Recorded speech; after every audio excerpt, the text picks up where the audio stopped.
Greeting, fellow being beyond the fourth wall, also known as YouTube. I hope you have an awesome day today. Um, I came up with another topic for today. Sorry about that. I've had several playlists and I'm sorry, not playlists, videos in regarding perspective from me and the person who happened to be deaf, and something came up today that I kind of want to talk about a little bit more precise. Uh, if you watch my previous video, you'll know that I'm deaf, as I said just now. I have a moderate to severe hearing loss. You can watch the other video to explain further into that.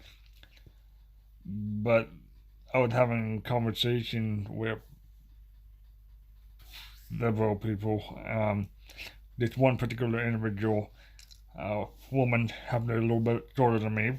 I'm only 6'2", but her voice carries, and by that I mean she could be, in theory, off to the left or right of me, not in direct line of sight, and her voice jumped. I don't know how else to describe it, and it's like you gotta say something like a wave her hand, because if I'm not looking for her, I have no idea where her voice is. It's kind of funny, but it's a little bit of annoying. It's the nuance. Fortunately, when she does that, she holds still. By that I mean her physical body. Some people, they tend to move as they're talking. The one that I did like strongly is this happened more when I was working for Lowe's than any other place, since I was cognitive of it.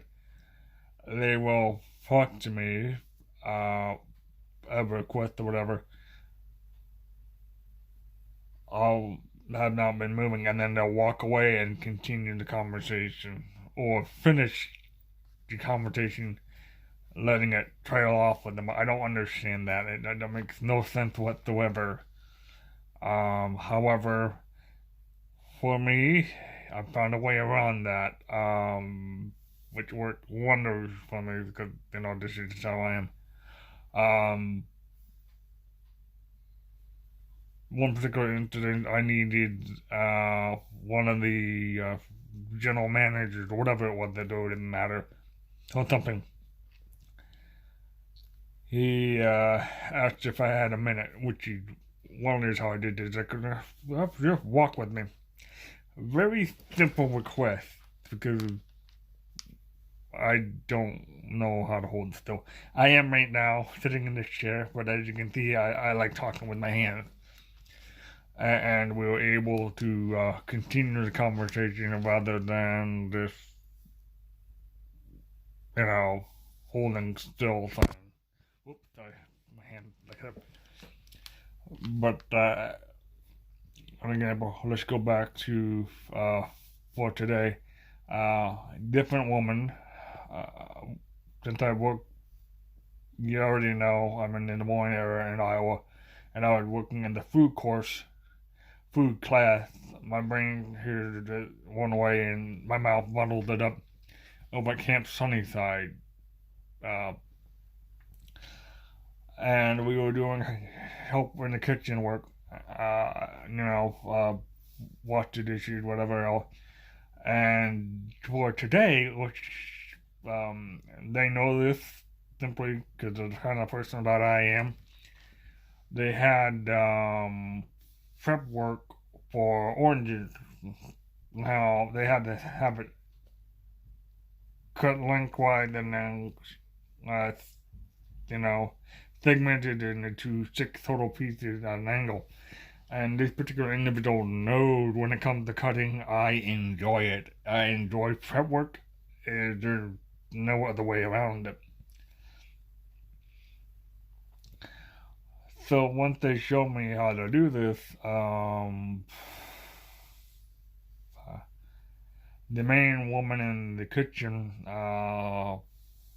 she's actually several.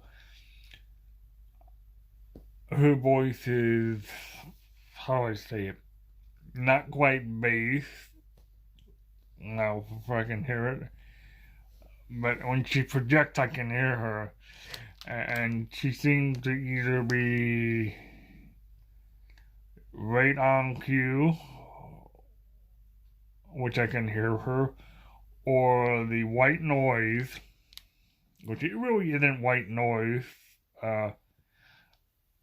is louder than her voice. So we're working on that medium, because you know it's very difficult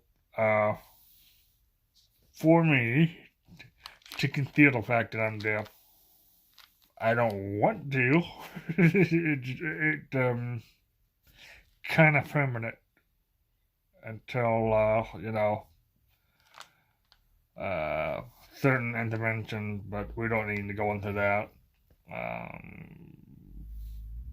I have no problem talking about that later.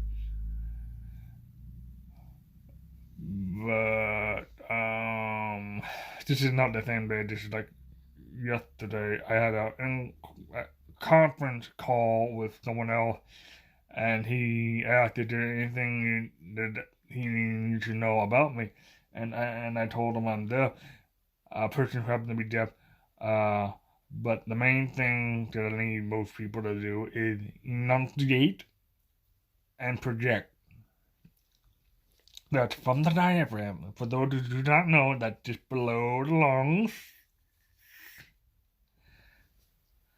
And that secondary which sound come from there goes, emanate outward. And then it also has to do with your mouth. If you're not opening it correctly on the tongue and everything else, you're gonna be making what we like to call noise. Noise is, for those who don't know, incoherent sound. I'll say it again, incoherent or indistinguishable. When we speak, it's organized vibration on a frequency that is at a vibration emanates at a very specific frequency, creating sound. And if you're not projecting or enunciating correctly, I can't hear them.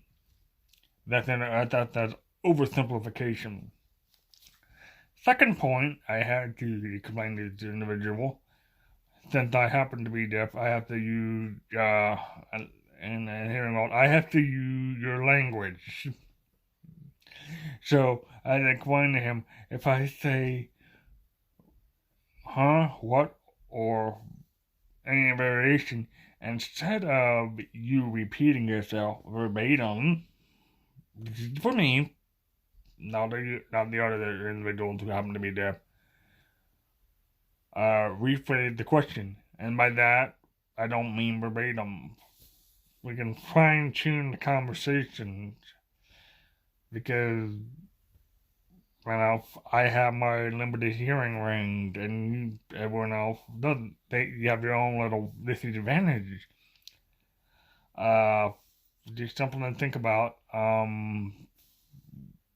Though to take for granted that I need battery to hear and you don't. I enjoy being able to hear. It's a little encumbering sometimes, but this stuff what you gotta think about. Hope you have an awesome day. I love you, but I can't learn it for you. That would really be an interesting concept to explore. And just an off side note, if there was ever a ability, a Marvel ability, whatever it was, it would be, I would want to hijack is a bad word, take your brain and my brain and translate it, like, okay, show you, at least whether it may be visually or auditorily, how I see things. It's like, oh, kind of like the what was it?